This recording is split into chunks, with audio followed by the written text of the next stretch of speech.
Over the last 20 or so years, there's been a growing body of research that argues that emotional intelligence is one of the key components to true leadership, success, and personal freedom.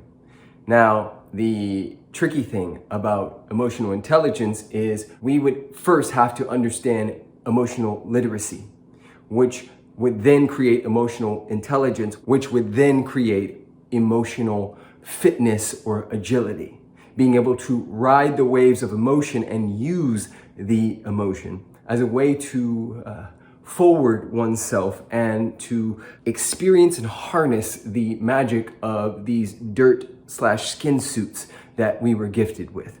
Now, starting with emotional literacy, we need to first define what emotion is and then clearly have a language for the core emotions that we all experience. For myself, and if you look this up for yourself right now, you will find a myriad of definitions for emotion, but what it boils down to is emotion is energy in motion.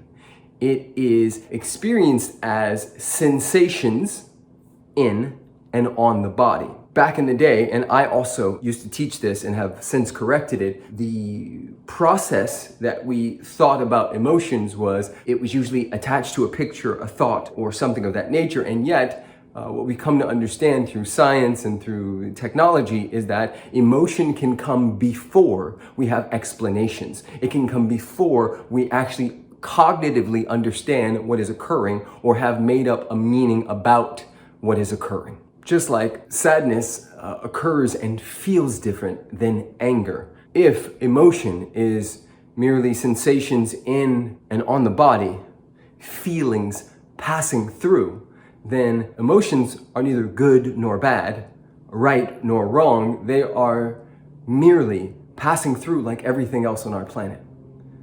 So they would be no different than, let's call it hunger pains or a sprained hand or finger. All of these things are sensations in and on the body.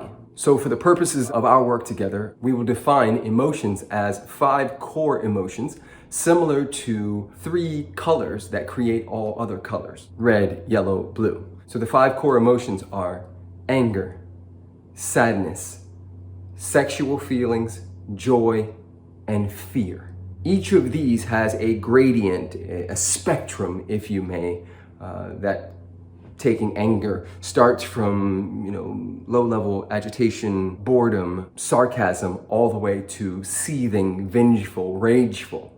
All of those descriptive words can go into the box we call anger. Similar to sadness, similar to joy, we could call elation, a myriad of different things. And so, for the sake and the purposes of our work, to make it easier for yourself and others and to become emotionally literate, so that when we experience these emotions, we can harness and use them, we will use those 5 core emotions. Now, what I want to be crystal clear about is all of us grew up in households